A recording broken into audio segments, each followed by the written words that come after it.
Hello, Christina's World Kitchen. I'm Christina Martinez Williams, and I am going to make a spinach, tuna, and cabbage skillet. This is like a casserole, but in a big pan. You definitely want the biggest pan possible for this. Thumbs up, hearts, share this video so that the whole world knows that they can do this too. And it's like comfort food, and if you don't like tuna, you can switch it out for chicken. For chicken. Tell me where you're watching from. I am in Fort Washington, Maryland. It is a beautiful day, almost 80 degrees. Actually, when I was out last, it was 77 degrees and absolutely gorgeous. The cherry blossoms are out, they're blooming, and just a gorgeous day. So I would love to know where you're watching from. What is blooming where you are? Or maybe is it not warm yet? It was colder yesterday, I think, or 2 days ago, and tomorrow I'm not sure.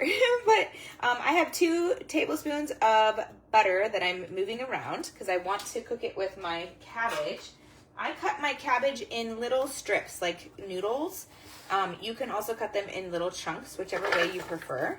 I think the strips are kind of fun, and sometimes I feel like the chunks. So it just kind of depends on what I feel. It doesn't really matter. And tell me how you would cut it, in a strip or in a chunk. I would love to know. And I'm trying to get this so it doesn't all like fall, and it's easy to move around. This is I think this pan is a 20-inch pan, 18 or 20-inch pan, which is important to have. I like either like a paella size pan or this pan, which is great. And I forgot to grab my spatula. So I'm going to move this around with these guys. I want to get this started to be mixed with this butter, and I want it to start to reduce in size a little bit. And then once I have a little bit more space, I'm going to add some spices and seasoning to everything too. So once I get it all separated, like these little chunks, I just want to separate out too so that they more easily cook. And this is a great one-pot meal because the only prep that it takes is like draining your tuna. I'm using cans of tuna in water, full fat tuna, and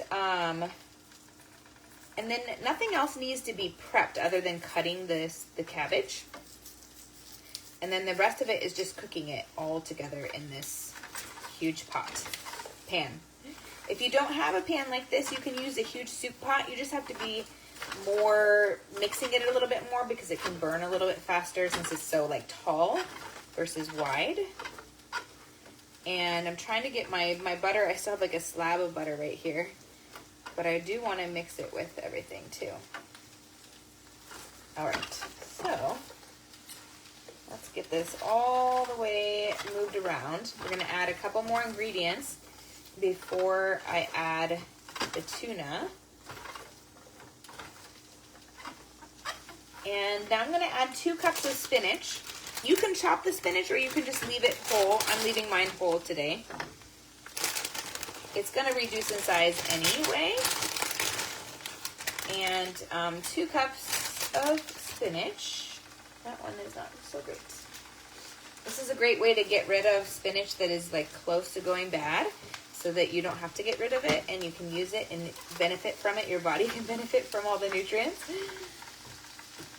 Spinach flying. All right, so now the trick is to like move things around. The spinach will go down. The cabbage will reduce in size. It's just a matter of time. So now while that's starting to continue to, I still have a tiny little pat of butter. Okay.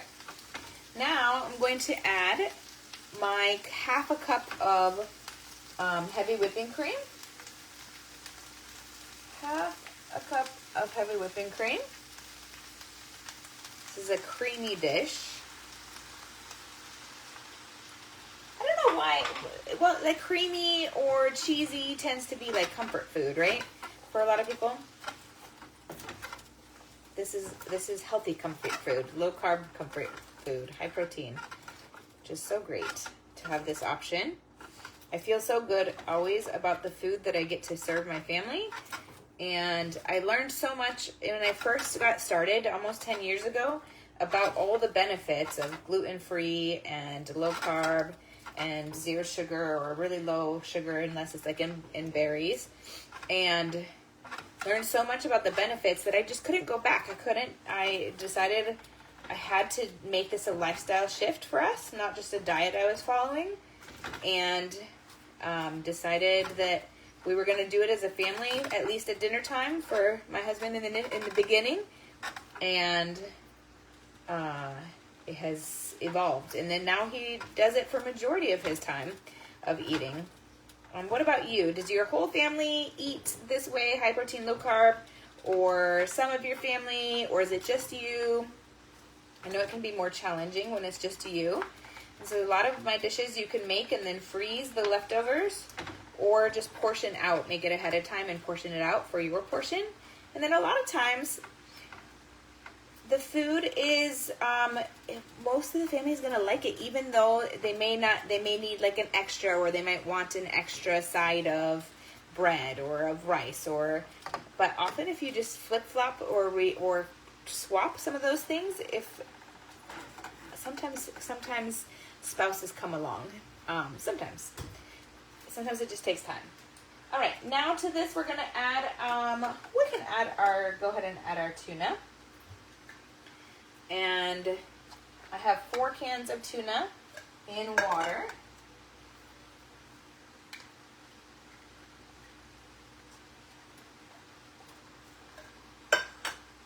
And then I have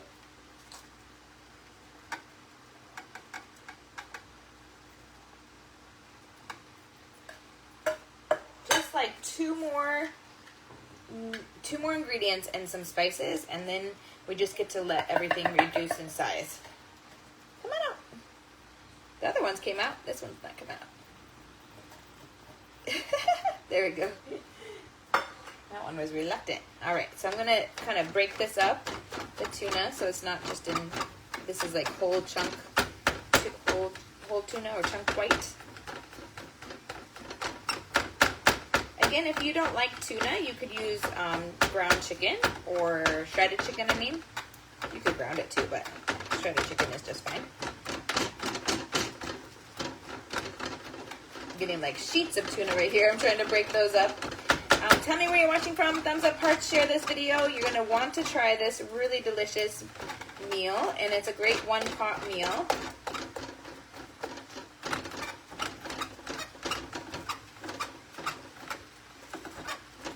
Some big chunks over here. All right. You could break those up ahead of time too, if you want to, or while it's cooking, while you are waiting for the stuff to reduce a little bit, you could break and put it into a separate bowl and break up your tuna a little bit. That might be smarter.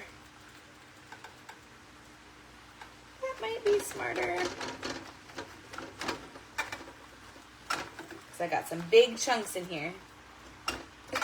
These are some big chunks. Okay.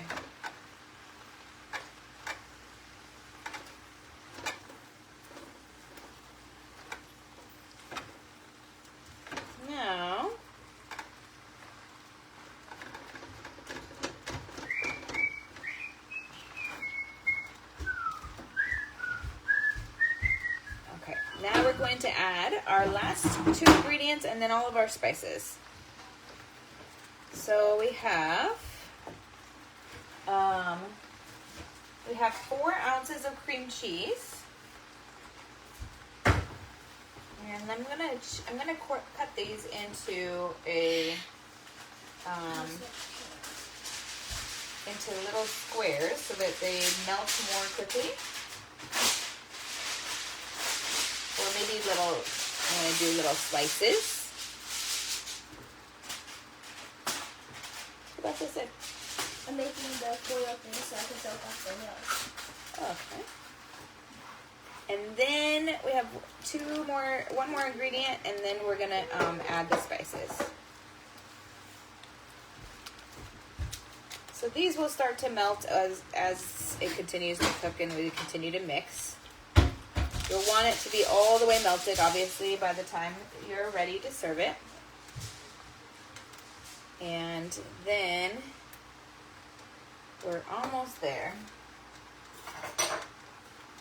So we're also going to sprinkle a half a cup of shredded Parmesan cheese. I should have called this creamy tuna and spinach tuna and cabbage skillet because it is very creamy. All right, so I'm gonna actually like slice these large pieces into smaller pieces. I'm Christina Martinez-Williams, live in Fort Washington, Maryland. I have been eating this way for 10 years in June. It'll be 10 years in June. And it has been an amazing journey of health for us.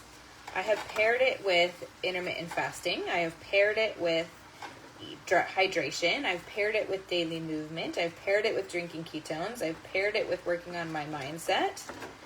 And it has been quite the transformative journey. I would love to know what habits you are working on. Which of those are you working on? Which of those do you want to work on?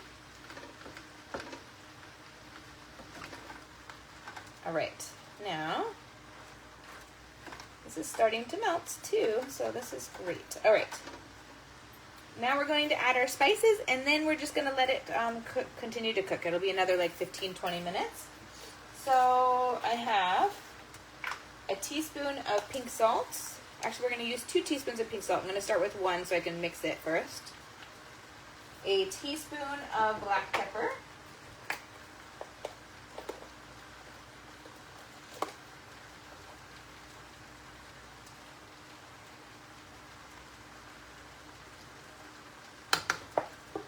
And then a teaspoon of garlic powder, or you can use a tablespoon of minced garlic, or 6 cloves of garlic.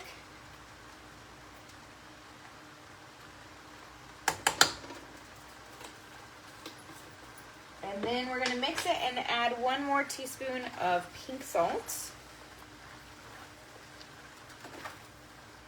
Get this all moving around. It smells so good. And in this sense, our cabbage gets to act like noodles. Especially because we cut them, well, either way. You could cut them other way and it's like a flat noodle, like if you cut it in chunks. So our cabbages are noodles. So this is a pasta dish, a delicious pasta dish with cabbage as your noodle. All right. Now,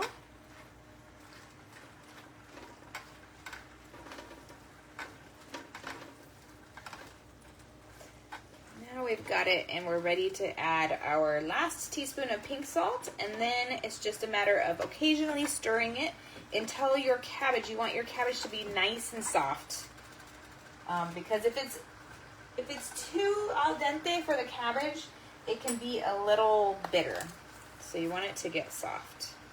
So this is 1 last teaspoon of pink salt, and then when you serve it, you can serve it with I like crushed red peppers on mine, or cayenne pepper. If you need more pink salt, you can add more pink salt. But this is, I'll show you it a little bit. I know you can see it like draping over. Look at that noodle over here. This cabbage draping over the side. That one needs to come in and get some heat. All right. There we go. That is it. Let me show you it. The spinach, tuna, and cabbage skillet. Creamy spinach, tuna, and cabbage skillet. That's it. Have a wonderful night. Try this and let me know what you think. From my house to your kitchen, global flavors and healthy plates from around the world. Bye.